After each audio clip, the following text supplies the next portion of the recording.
दोस्तों, दुनिया के 7 अजूबों में से एक ताजमहल, जिसे मोहब्बत की निशानी कहा जाता है। लेकिन क्या होगा अगर मैं आपसे कहूं कि इस खूबसूरत इमारत के नीचे कुछ ऐसा दफन है जिसे अगर आज खोल दिया गया तो भारत का इतिहास हमेशा के लिए बदल जाएगा। ताजमहल के ठीक नीचे बने हैं वो 22 गुप्त कमरे जिन्हें सदियों से बंद रखा गया है। सरकार से लेकर सुप्रीम कोर्ट तक कई बार इन कमरों को खोलने की मांग की गई, लेकिन हर बार इस बात को दबा दिया गया। आखिर क्या है इन 22 कमरों के पीछे का खौफनाक सच? क्यों कड़ा पहरा रहता है इन दरवाजों पर? वीडियो को एंड तक देखना, क्योंकि आज इतिहास का वो पन्ना खुलने वाला है जो आपसे हमेशा छुपाया गया। ताजमहल को ऊपर से देखने वाले लाखों लोग ये नहीं जानते कि इसके मुख्य मकबरे मेन टंब के नीचे एक पूरा तहखाना बना हुआ है। मुगल काल के इतिहासकारों की माने तो शाहजहां के समय इन कमरों में आने जाने का रास्ता खुला था। ये कमरे मार्बल और लाल पत्थरों से बने हैं, लेकिन मुगलों के जाने के बाद इन कमरों को पक्की ईंटों और चूने से हमेशा के लिए चुनवा दिया गया। आज वहां सिर्फ लकड़ी और लोहे के बड़े बड़े दरवाजे दिखते हैं जिन पर मोटे ताले लटके हैं।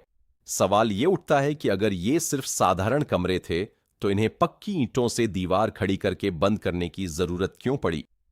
इस रहस्य को लेकर दुनिया 2 गुटों में बंटी है। पहली थ्योरी कहती है कि ताजमहल असल में एक मुगल इमारत नहीं, बल्कि एक प्राचीन शिव मंदिर था जिसका नाम तेजो महालय था। इतिहासकार पी.एन. ओक और कई शोधकर्ताओं का दावा है कि इन 22 बंद कमरों के अंदर भगवान शिव की प्राचीन मूर्तियां, शिवलिंग और हिंदू मंदिर के अवशेष छुपे हुए हैं। दावा तो यहां तक किया जाता है कि अगर ये कमरे खुले तो यह साबित हो जाएगा कि इस इमारत को मंदिर को तोड़कर या उसकी जगह पर बनाया गया था। यही वजह है कि सरकारें सांप्रदायिक दंगों और विवाद के डर से इन कमरों को कभी नहीं खोलना चाहती। लेकिन दोस्तों, सिक्कों का दूसरा पहलू वैज्ञानिक और आर्कियोलॉजिकल है। ASI के कुछ एक्सपर्ट्स का मानना है कि इन कमरों को किसी राज की वजह से नहीं, बल्कि ताजमहल को बचाने के लिए बंद किया गया है। दरअसल ये कमरे सीधे यमुना नदी के किनारे पर हैं।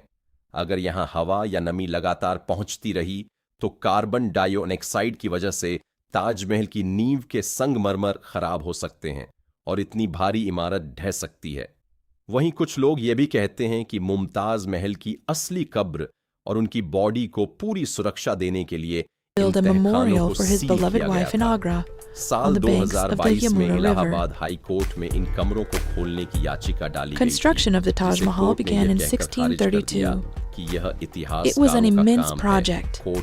More than 20,000 workers were involved, and materials were transported by more than 1,000 elephants. एक प्राचीन मंदिर का इतिहास। The style of the buildings was inspired by Persian, Islamic, and Indian architecture. And the tomb was finished with huge slabs of white marble and decorated with many precious and semi-precious stones. और अगर ये video रोंगटे खड़े करने वाली लगी हो, elaborate patterns of tile and even poems written on the walls in careful calligraphy decorated nearly every surface. जय हिंद।